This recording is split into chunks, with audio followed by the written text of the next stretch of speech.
You're listening to Soap Dirt, the latest in television entertainment news.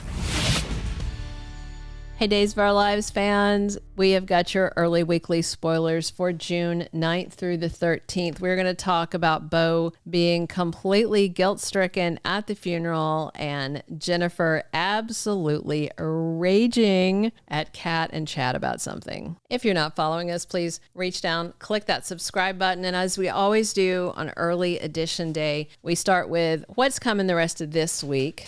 And then we get into what's coming next week. So Wednesday, June 4th, we've got Brad and Belle showing Mama Marlena some love after she lost John. And, you know, Marlena starts to see everything is changing. She has a little time alone, but then she turns to family. Carrie, Will, Johnny, and Eric all rally around Marlena as well. We've got Andrew Donovan in town. Of course, he's there to comfort his fiancee, Paul Narita, who is in tears over the death of his dad, John Black. And the guys decide, you know what? We're going to go ahead and still get married in Salem as we planned. So we'll see if that happens before, after the funeral.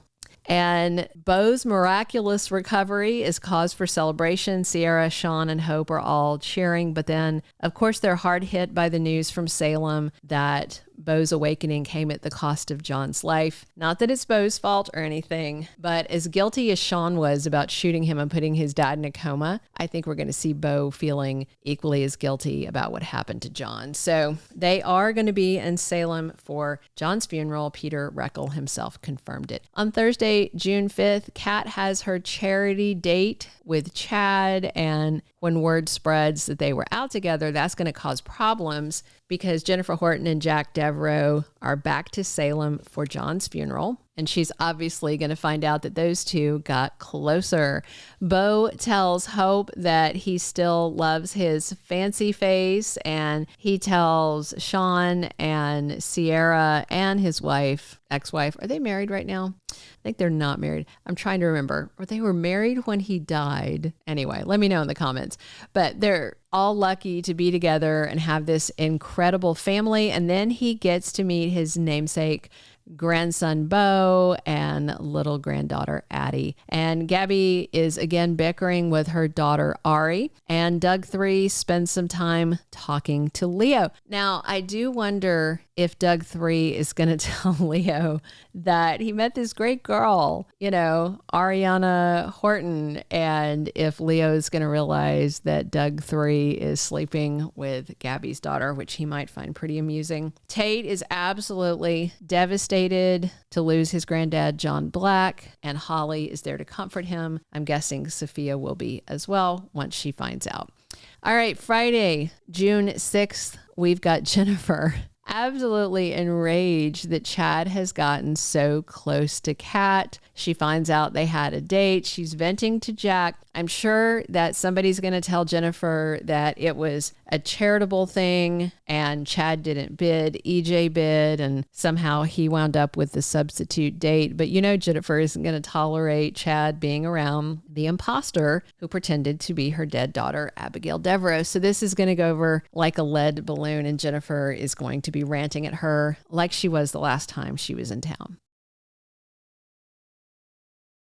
And by the way, Stephanie's sizzling manuscript gets seen by other people. Now, she told Alex she didn't want to publish it, but he had already taken it to Kate, and somehow it's getting passed around. So that's kind of an odd thing to bring up in this Bo and John centric week with funeral stuff and death stuff and all that.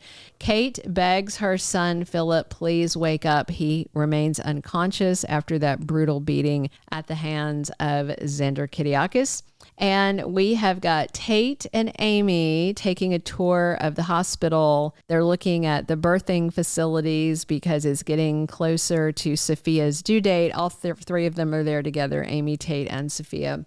And we'll see if Amy's attitude over the adoption has improved any. I wonder if hearing from Melinda Trask has softened her approach on this. Carrie, meanwhile, is trying to console Marlena, who, of course, is inconsolable. The week of June 9th through the 13th, we're going to have John Black's funeral towards the end of the week, and there's going to be a lot of comebacks between the beginning of the week and then June 12th, we have Anna and Tony DiMera. Sammy Brady should be back soon. We're going to have to wait and see if Sydney DiMera comes with. And if she does, if she's going to be sorest up to a teen. Look for people to be arriving in Salem all week long. The funeral is probably going to be on Cliffhanger Friday. Could kick off on Thursday, and it may carry over into the following week. Bo, Shawn, Ciara, and Hope are all back in Salem soon. But again, Bo's going to be feeling really guilty that he lived and John did not. And with Sammy presumably coming back, I'm interested to see if EJ tells her that Reckell saw Johnny with the gun. Of course, EJ is trying his level best to protect Johnny. And of course, Sammy may be happy to see that Belle is taking a step back from EJ. Losing her dad, John, has made her see that he wouldn't want her with EJ. And so she's trying to just think, what would John want? Xander's arrest and Philip waking up may be totally on the back burner until the following week, but we'll see. Kate is begging him on the Friday before to wake up. It may not happen just yet. And of course, my leaker told me that Philip refuses to press charges despite the severity of the injuries. So also, we've got 2 happy occasions and 1 sad occasion these 2 weeks. We have Bo Brady's miraculous awakening. And of course, if you remember the last time he miraculously awoke, it was in Megan Hathaway's lab. And we found out he had been in a big old test tube basically for the past so many years when he collapsed and died in the park. And, you know, Hope held him and he faded away. And it was this very poetic, very soapy death. And then they resurrected him on Beyond Salem, and he was a brainwashed killing machine thanks to Megan. So that kind of tortured psyche where he had been mind controlled and messed with carried on, and that took him to the point where he had a gun aimed at Hope, and that's why Shawn Brady shot him. So this time when he wakes up, looks like his brain is clear, that it's not addled. It seems like it from the jump, so that's good. So we've got Bo awake, we've got Paul and Andrew getting married, but of course John is gone forever, and we have his very sad funeral. It's going to be a week with lots of moments to cry. If Sophia and Tate were going to keep their baby, I'd like to think they would name it after John Black, but I don't think they are going to keep it.